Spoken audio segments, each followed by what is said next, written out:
দাবি নিয়ে আলোচনা করার জন্য আমরা যাচ্ছি। আমরা গেলাম, সেখানে গিয়ে দু তরফ থেকেই মিনিটস লেখার যে দাবি সেটা আমাদের চাপে বাধ্য হলেন তারা, আমরা নিয়ে ঢুকলাম। সেখানে দীর্ঘক্ষণ আলোচনা হলো। তার প্রথম কয়েকটি কথা, দু তিনটে জিনিস এই মিটিংয়ে হয়েছে। কিছু সদর্থক আলোচনা হয়েছে, কিছু আলোচনা অসম্পূর্ণ। কিন্তু প্রথম যে কথাটা বলে নেওয়া দরকার, মাননীয় মুখ্যমন্ত্রী আশ্বাস দিয়েছেন যে পুলিশ কমিশনার বিনীত গোয়েল, যার অপসারণের দাবি আমরা প্রথম দিন থেকে করছি, তাকে তিনি সরিয়ে দেবেন। আজকে এই যে এটা উনি মেনেছেন, এটা কিন্তু এই আন্দোলনের একটা বড় জয়। এবং স্বাস্থ্য ভবনের ক্ষেত্রে, স্বাস্থ্য ভবন সবাই কোনো অভিযান যে আমরা করেছিলাম, তাতে ডিএমই এবং ডিএইচএস তাদেরও সরিয়ে দেওয়া হবে।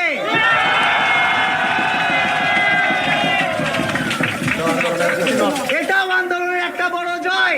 ডিসি নট, যে ডিসি নট, যার বাবা নির্যাতিতা যে বাবা মা তাকে টাকা দিতে চেয়েছিলেন, তাকেও সরিয়ে দেওয়া হবে।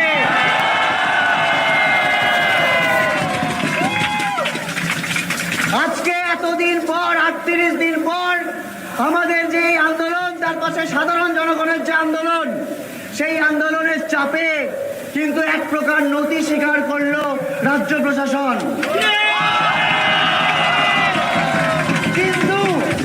কিন্তু এরপরেও কয়েকটা কথা বলে নেওয়া জরুরি। এই যে স্বাস্থ্য ভবন অভিযানে আমরা এসেছিলাম, এই যে প্রত্যক্ষ এবং পরোক্ষ তথ্য প্রমাণ লোপাটে আমাদের প্রিন্সিপাল হেলথ সেক্রেটারিদের যোগাযোগ, এবং এই যে থ্রেড সিন্ডিকেট, এই যে দুষ্ট চক্র, যে দুর্নীতি, তা বিষয়ে একটা আলোচনা হয়েছে বটে, কিন্তু সেই আলোচনার এখনো অবকাশ রয়েছে। সেই আলোচনা আবার ফার্দার হবে বলে জানানো হয়েছে। কিন্তু একটা কথা বলে নেওয়া জরুরি, যে যতক্ষণ না অবধি, এখনো অবধি মৌখিক আশ্বাস পাওয়া গেছে, যতক্ষণ না অবধি এটার বাস্তবায়ন ঘটছে, ততক্ষণ অবধি আমরা আমাদের এই যে আন্দোলন, এই যে অবস্থান, কর্মবিরতি,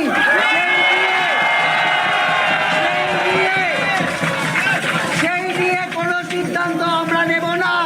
আগে বাস্তবায়ন হবে, আগে কালকে সুপ্রিম কোর্টের শুনানি হবে, তারপর আমরা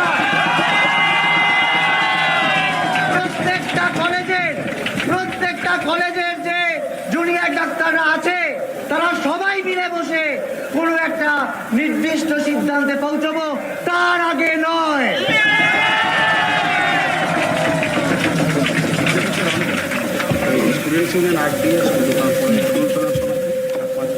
আপনারা জানেন, আজ আন্দোলনের 38তম দিনে এসে মাননীয় মুখ্যমন্ত্রীর মনে হয়েছে আমাদের সাথে আলোচনা করা যেতে পারে। আমরা বারবার বলেছি, আমাদের লড়াই মহামান্য সুপ্রিম কোর্টে যেমন আছে, যেমন চলছে ন্যায় বিচারের দাবিতে, ঠিক সেই রকম রাজ্য প্রশাসনের কাছেও আমাদের কিছু সুনির্দিষ্ট দাবি দেওয়া ছিল। আমরা মনে করি এই সুনির্দিষ্ট দাবি দেওয়ার জন্য আমরা বারবার বলেছি আমাদের দিক থেকে আমরা আলোচনায় বসতে চাই। আমাদের সদিচ্ছার যে কোনো অভাব ছিল না, তা আমরা রেখেছি। আলোচনার শুরু এবং আলোচনার যে ফলাফল উঠে এসছে, সেই জায়গা সম্পর্কে কিছু কথা বলতে চাই।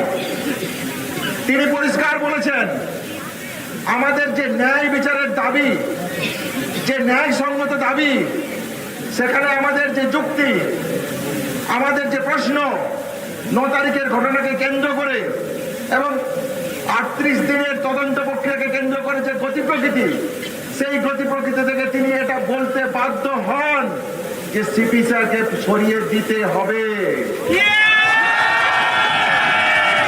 তাহলে এই জয় সাধারণ মানুষ থেকে শুরু করে ডাক্তারি সমাজ, নার্সিং পড়ুয়া, সিস্টার, প্যারামেডিক্যাল ছাত্রছাত্রী সহ এই সমাজের সমগ্র অংশের।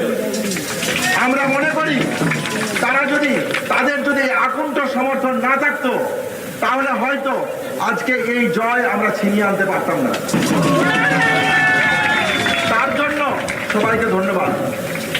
খুব লজ্জাজনক, আমরা যখন তদন্তের গতি প্রকৃতি সম্পর্কে প্রতিটা পয়েন্ট তুলে ধরি, তখন তিনি ডিসি নর্থের প্রসঙ্গে যখন আমরা বলি যে নির্যাতনার বাবা মার যে বক্তব্য, যে তথ্য যখন তুলে ধরি, তিনি তার কাছে মাথা নত করতে বাধ্য হন।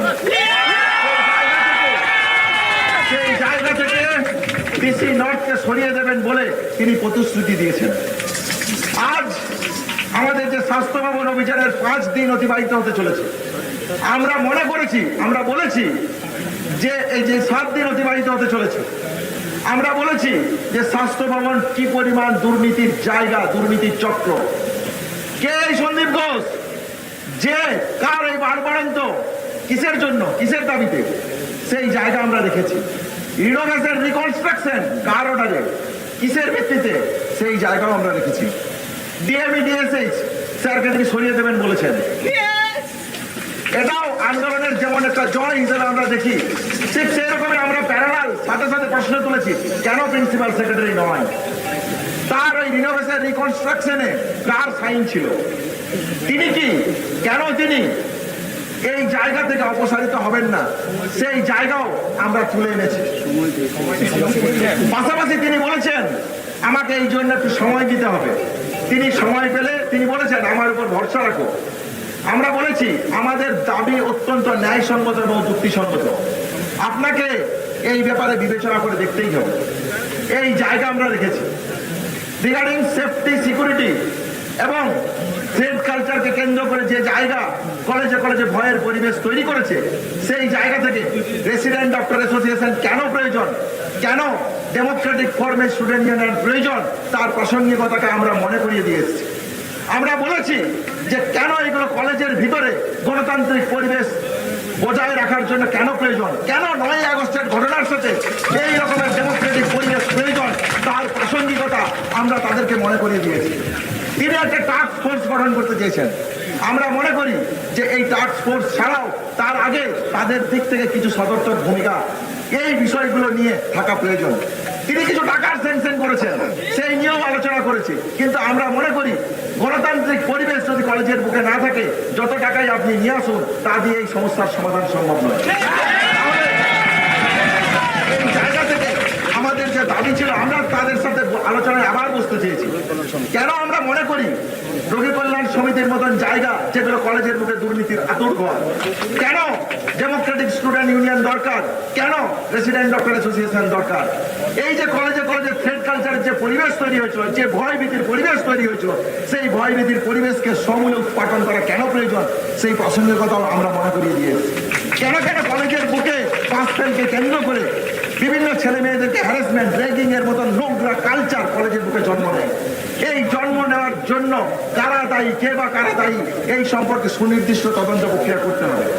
এই সমস্ত কিছু আমরা তার আলোচনার জায়গাতে এনেছি। আমরা যা যা পেয়েছি তা আপনাদের কাছে রাখলাম। বাকি যে আলোচনা আছে সেই আলোচনা নিয়ে আমাদের যা আন্দোলনের কর্মসূচি নির্ধারিত হবে সেই পথে আমরা এগোবো। রিগার্ডিং এখানকার অবস্থান বিক্ষোভ এবং কর্মবিরতির প্রশ্নে আমরা এই কথাগুলো রিটেন এবং মৌখিক ফর্মে পেয়েছি, কিন্তু এগুলো বাস্তবায়িত হতে দিতে হবে। সেই বাস্তবায়িত হওয়ার জন্য আমরা মনে করি আন্দোলনের যে মর্যাদা জানিয়ে অতি দ্রুততার সাথে তিনি এই তদন্ত, এই যে বাস্তবায়িত তিনি করবেন এবং আন্দোলনকে ন্যায়সঙ্গত আন্দোলন থেকে উঠে আসা যে দাবিকে, সেই দাবিকে মর্যাদা দেবেন।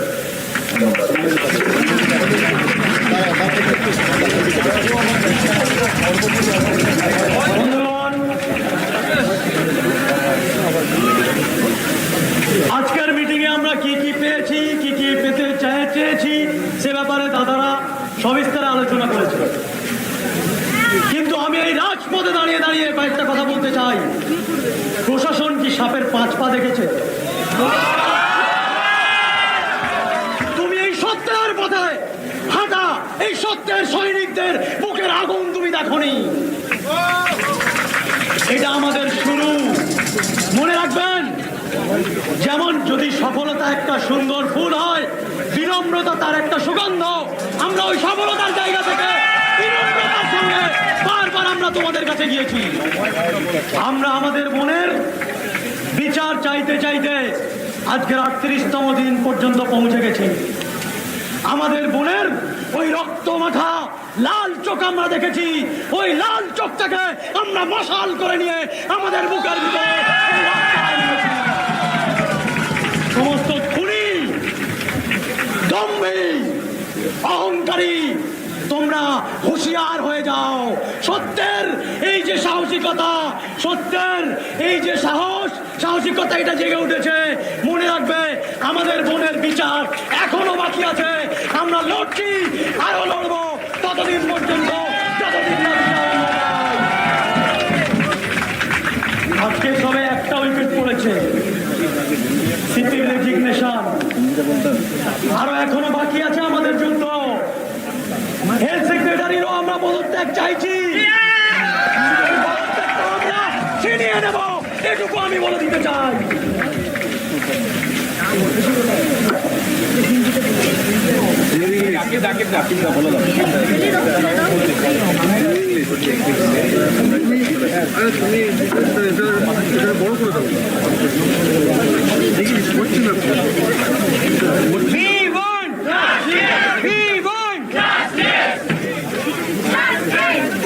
आज माननीय मुख्यमंत्री के साथ जो हमारी मीटिंग थी, उसमें हमने सारे पॉइंट्स को लेकर डिस्कस किया और ये क्लियरली उनको हम समझाया हमने कि हमें जस्टिस और जस्टिस ही चाहिए। ये इस आंदोलन की एक छोटी सी कामयाबी है जो हमने आज 38वें दिन अचीव किया है। आज 38वें दिन मानना पड़ा कि कमिश्नर ऑफ पुलिस कहीं ना कहीं जस्टिस में रुकावट, कहीं ना कहीं इस प्रक्रिया में उन्होंने रुकावट डाली है और उनका रेजिग्नेशन, उन्हें निकालना एक्सेप्ट किया गया है। हम ये आंदोलन और भी आगे कंटिन्यू करेंगे क्योंकि हमारा जो डिमांड हमने दिया था उसमें डीएमई डीएचएस तो माना गया, लेकिन प्रिंसिपल ऑफ हेल्थ सेक्रेटरी का डिमांड अभी तक ये कहा गया है कि ये डिस्कशन के बाद, सोचने के बाद इस पर फैसला किया जाएगा। हम यहाँ पर बता देना चाहते हैं West Bengal junior doctor front की तरफ से कि जब तक स्वास्थ्य भवन पूरा का पूरा साफ नहीं हो जाता, हम यहाँ से नहीं जाएंगे। उसी के साथ आगे जो हमारा डिस्कशन सिक्योरिटी और डेमोक्रेटिक इलेक्शन को लेकर था, उसके लिए मुख्यमंत्री जी की तरफ से एक स्पेशल टास्क फोर्स का बनाया गया। लेकिन हमारा डिमांड ये है कि वो सिर्फ टास्क फोर्स बनाने से ये काम पूरा नहीं होगा, और भी डिस्कशन, और भी इस पे आलोचना, और भी इस पे डिस्कशन करने की बहुत ज़रूरत है। हम ये जानते हैं कि जो भी मेडिकल कॉलेजेस में आज जो इतना करप्शन है वो इसी वजह से है कि कहीं पर भी डेमोक्रेटिक इलेक्शंस नहीं होते। हम जानते हैं कि अगर स्टूडेंट बॉडी मजबूत होगा तो हर एक स्टूडेंट को ताकत मिलेगी कि वो अपना आवाज सही जगह पर सही वक्त पर उठा सके, ताकि और अभया जैसा कोई एक हादसा दोबारा ना हो। और भी सारी चीजों पर डिस्कशन हुई। हम ये आश्वासन दिलाते हैं कि जब तक जस्टिस हमें पूरा का पूरा ना हासिल हो, ये आंदोलन, ये मूवमेंट चलता रहेगा। और जो जो लोग हमारे साथ जुड़े हुए हैं उनको दिल की गहराई से बहुत बहुत शुक्रिया। आप हमारे साथ ऐसे ही जुड़े रहिए। हम जरूर इस सिस्टम, इस सोसाइटी को बदलेंगे। इस बात के साथ और भी कहना चाहता हूँ कि आज जो भी हुआ है हमारे लिए ये बस थोड़ा सा ठीक है, अभी रास्ता बहुत दूर बाकी है दोस्तों, हमें सबको एक साथ चलना है। आज हम कुछ जनों ने हमारे दीदी के न्याय विचार के लिए 38 दिन के बाद खड़े होने के बाद भी आज हमने 4 ऑफिशियल लोग का हमारे सीएम के पास से एक प्रॉमिस लेके आया है, और इसी तरह से बाकी जितने भी दुष्ट, बाकी जितने भी ये गंदे काम में शामिल थे, जब तक सबको ना हटा दे तब तक हम लोग लड़ते रहेंगे। हमारी दीदी जो 9th को इस तरह से हॉस्पिटल में पाई गई थी, उसकी दुर्घटना सुनने के बाद मैडम भी हमारे साथ बहुत ही कोऑपरेट किए हैं। उन्होंने भी कहा है इस बारे में सब कुछ देखेंगे, लेकिन जब तक पेन और पेपर में सारे डिटेल्स ना मिल जाए, जब तक पेन और पेपर में ऑर्डर ना पास हो जाए, हम लोग इसी तरह लड़ते रहेंगे, इसी तरह जीतते रहेंगे। আজকে আমরা মাননীয় মুখ্যমন্ত্রীর বাড়িতে বৈঠকে গিয়েছিলাম। তাদের ইমেলকে এক সদর্থক পদক্ষেপ ভেবে প্রথমেই যেটা বলতে চাই, বৈঠকের শুরুতে মাননীয় মুখ্যমন্ত্রী আমাদের 5 দফা দাবিকে ন্যায্য দাবি বলে মেনে নিয়েছেন।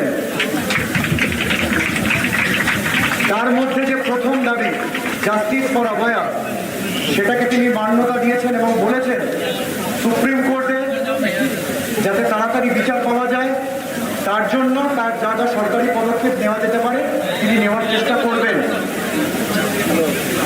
এরপরে বাকি 4 দফা নিয়ে আলোচনা হয়। তার মধ্যে কিছু দাবি উনি মেনে নেবেন বলে আশ্বাস দিয়েছেন, যা আপনারা শুনতে পাচ্ছেন, এবং কিছু দাবি নিয়ে আরো আলোচনা ভবিষ্যতে হবে বলে তিনি আমাদের জানিয়েছেন।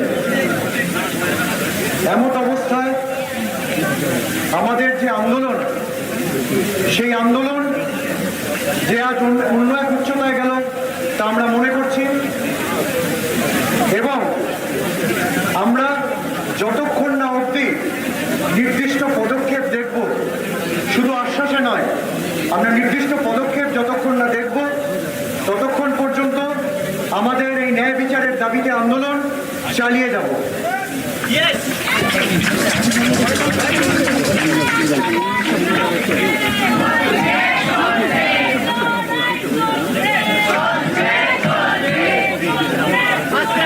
বন্ধুগণ, এই যে আন্দোলন আমরা করছি, এই যে মিটিং এ আমরা গিয়েছি, বিশ্বাস করুন আসল যুদ্ধটা করেছেন কিন্তু আপনারাই। এই যে আমাদের শিরদাঁড়া সোজা রেখে ওখানে পাঠিয়েছেন কারা? আপনারা। এই আপনাদের এখানে এই অবস্থান মঞ্চ, এই বিদ্রোহ, এই আন্দোলন, এই প্রতিবাদ, এই সমস্ত কিছুর আওয়াজ তুলতে পাঠিয়েছেন আপনারা। তাই আজকে আমরা যেটুকু করতে পেরেছি তার জন্য আমাদের সমস্ত মেডিকেল কলেজের সমস্ত জুনিয়র ডাক্তার, ইউজি স্টুডেন্ট, সিনিয়র ডাক্তার, পিজিটিস এবং যে সমস্ত সাধারণ মানুষ আছেন যারা প্রথম দিন থেকে এই প্রতিবাদে আমাদের পায়ে পা মিলিয়েছেন, তাদের সকলকে জানাই আমার প্রণাম।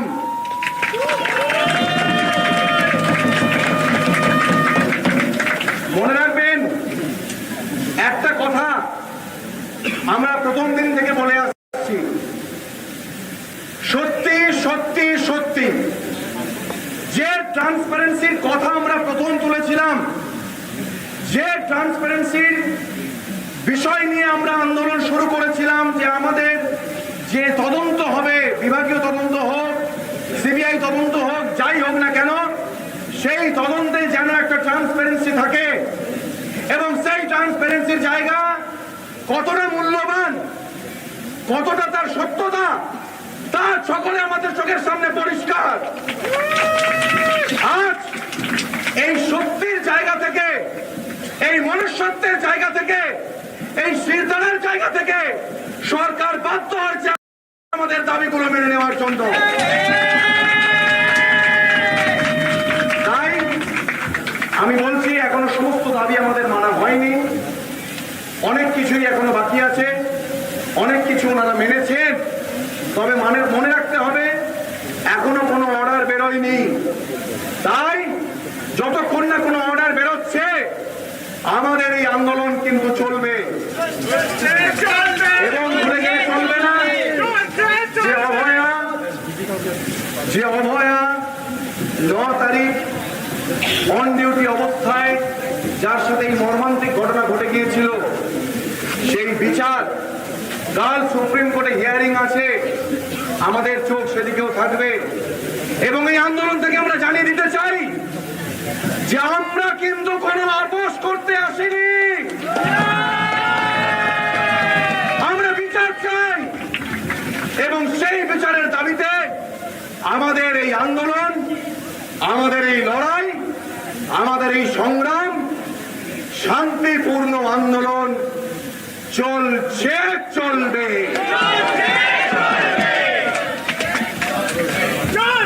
আপনাদের অনুরোধ করছি আপনারা এই আন্দোলনের সাথে থাকুন। পরবর্তীকালে আমাদের কি কর্মসূচি আমরা সেটা আপনাদের জানাবো।